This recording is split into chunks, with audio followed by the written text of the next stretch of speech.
Assalamualaikum warahmatullahi wabarakatuh.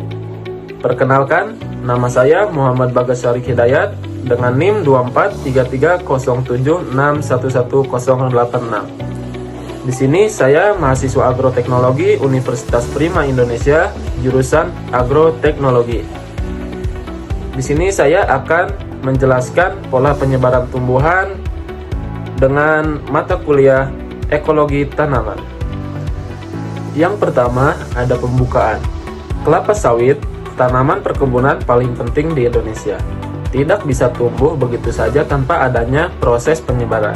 Sebelum menjadi pohon besar, sawit melalui perjalanan panjang dari sebuah biji kecil.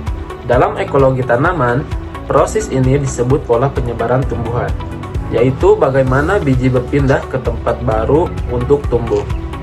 Yang kedua, ada penyebaran alami kelapa sawit. Di alam, kelapa sawit menyebarkan bijinya terutama melalui air dan hewan. Buah sawit yang masak akan jatuh ke tanah, lalu berondolan bisa terbawa air hujan atau aliran kecil menuju tempat lain.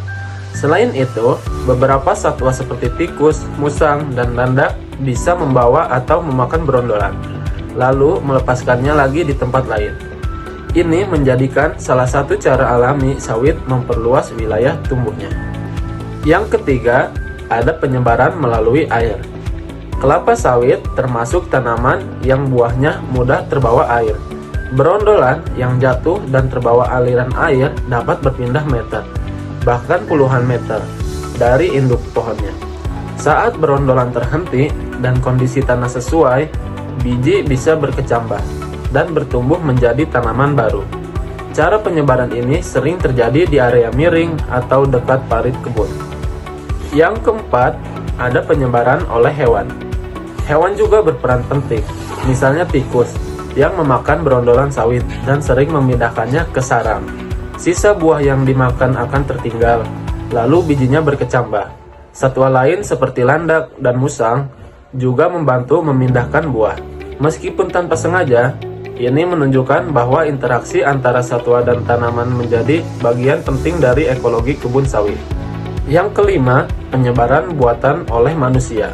Di perkebunan modern, penyebaran kelapa sawit dilakukan secara terkontrol oleh manusia melalui proses persemaian.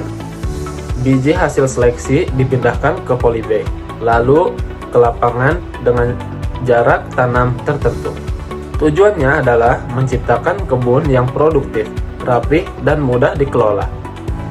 Jadi, meskipun sawit bisa menyebar sendiri, manusia tetap memegang peran utama dalam mengatur populasi sawit di lapangan. Yang keenam, kenapa penyebaran penting? Pola penyebaran memengaruhi banyak hal. Yang pertama ada pertumbuhan tanaman.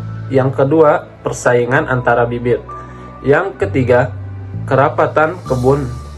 Dan yang terakhir, keberlanjutan ekosistem. Dengan memahami bagaimana sawit menyebarkan diri, kita bisa mengelola kebun dengan lebih efektif dan ramah lingkungan. Jadi, penyebaran tumbuhan termasuk kelapa sawit adalah proses alamiah yang terjadi melalui air, hewan, dan juga campur tangan manusia. Dari satu buah kecil, sawit dapat menciptakan kehidupan baru dan membentuk ekosistem yang lebih kompleks. Inilah pentingnya memahami pola penyebaran dalam ekologi tanaman.